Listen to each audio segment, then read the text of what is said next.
निरोगी राहण्यासाठी काही महत्त्वाच्या टिप्स. नंबर 1, रोज पीच फळ खाल्ल्याने अंगावरची चरबी कमी व्हायला मदत होते. नंबर 2, तुमचे केस गळायला लागले असतील तर केसांना तांदळाचे पाणी लावा. हा उपाय आठवड्यातून 1 ते 2 वेळा करा. याने केस घट्ट आणि मजबूत होतात. नंबर 3, गाईचे दूध प्यायल्याने मेंदू मजबूत होतो आणि स्मरणशक्ती तीक्ष्ण होते. नंबर 4, डायबिटीजवर अर्धा चमचा दालचिनी पावडर दिवसातून 2 वेळा कोमट पाण्यातून घ्यावी.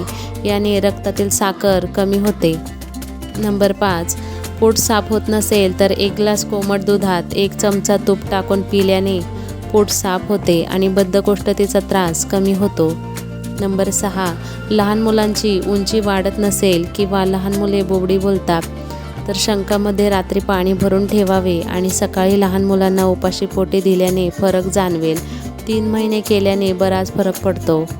नंबर 7, केस मजबूत करण्यासाठी आवळा पावडर आणि भृंगराज पावडर मिक्स करून त्याचा मास्क बनवावा आणि हा केसांच्या मुळांशी अर्धा तास लावून ठेवा. याने केसांची लवचिकता सुधारण्यास मदत होते आणि केस निरोगी होऊन अकाली पांढरे होणे देखील कमी होते. नंबर 8, अळशी खाल्ल्याने हृदयाचे आणि किडनीचे कार्य सुधारते. तसेच कोलेस्ट्रॉल आणि मधुमेहासारख्या आजारांवर नियंत्रण ठेवता येते. नंबर 9, रोजच्या आहारात 1 चमचा चिंचेच्या पानांची चटणी खावी. यामुळे भूक वाढते आणि अन्न लवकर पचते. नंबर 10, सांधेदुखीचा त्रास असल्यास दुखत असलेल्या जागेवर आल्याचा रस लावावा. याने सांधेदुखीपासून आराम मिळतो. नंबर 11, सतत खोकला येत असेल तर सीतोपलादी चूर्ण अर्धा चमचा आणि पिंपळी चूर्ण अर्धा चमचा एकत्र करून तुपासह चाटण घ्यावे. याने खोकल्यापासून आराम मिळतो. नंबर 12, लहान मुलांना रिकामे पोटी दही दिल्याने त्यांचा मेंदू तीक्ष्ण होतो.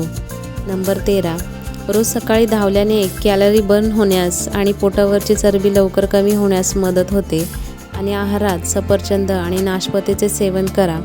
याने पोटावरची चरबी कमी व्हायला लागते.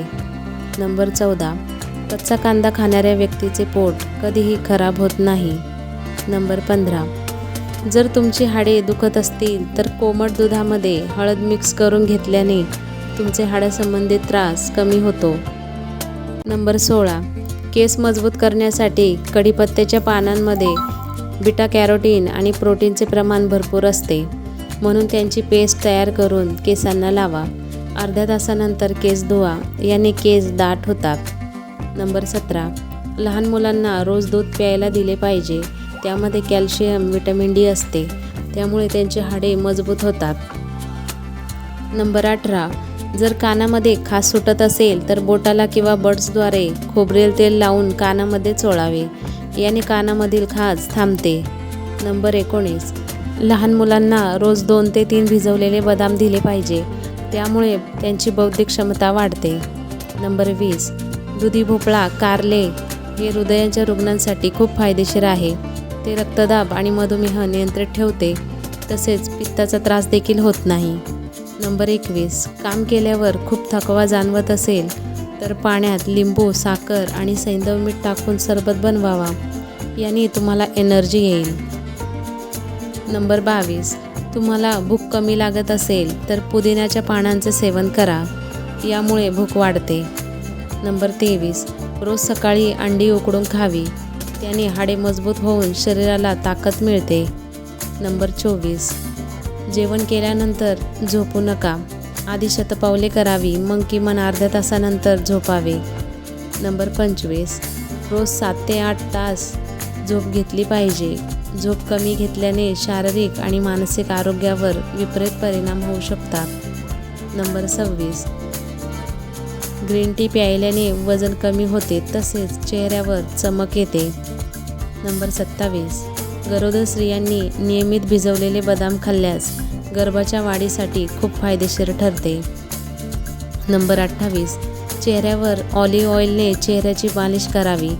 त्यामुळे चेहरा मुलायम आणि चमकदार राहतो. आणि हातपाय कोरडे पडले असतील तर या तेलाने मालिश करा. हातपाय देखील मुलायम होतात. नंबर 29, लसणाच्या पाकळ्या तिळाच्या तेलात बारीक करून शरीरावर मसाज केल्याने हाडे दुखणे, सर्दी खोकला, कफ यांसारख्या समस्यापासून आराम मिळतो. नंबर 30, साबुदाणा खाल्ल्याने हाडे व मेंदू मजबूत होतो, तसेच स्नायू मजबूत करतो आणि थकवा देखील दूर होतो. नंबर 31. अननसाचा रस पिल्याने हृदय संबंधित आजाराचा धोका मोठ्या प्रमाणात कमी होतो आणि वजन देखील नियंत्रणात राहते. नंबर 32. अतिथंड पाणी पिल्याने रक्तवाहिन्या आकुंचन पावतात आणि पचनक्रियेवर गंभीर परिणाम होतो, म्हणून नेहमी माठातील किंवा तांब्याच्या भांड्यातील साधे पाणी किंवा कोमट पाणी प्यावे. नंबर 33. चेहऱ्यावरील सुरकुत्या कमी करण्यासाठी रात्री झोपताना चेहऱ्यावर बदाम तेलाने मालिश करावी. याने चेहऱ्यावरील सुरकुत्या कमी होऊन चेहरा ग्लोईंग दिसू लागतो. नंबर 34. काळी मिरी आहारात वापरल्यास आतड्यांचे बऱ्यापैकी आजार कमी होतात. नंबर 35. ताकामध्ये पोटॅशियम आणि कॅल्शियम मोठ्या प्रमाणात असते, म्हणून हिवाळ्यात ताक प्यायल्याने शरीराला ऊर्जा मिळते. या रोज वापरात येणाऱ्या महत्त्वाच्या किचन टिप्स तुम्हाला आवडल्या असतील तर व्हिडिओला लाईक करा, शेअर करा आणि अशाच नवीन व्हिडिओ पाहण्यासाठी चॅनलला सबस्क्राईब करा. आणि पूर्ण व्हिडिओ पाहिल्याबद्दल सर्वांचे मनापासून आभार. धन्यवाद.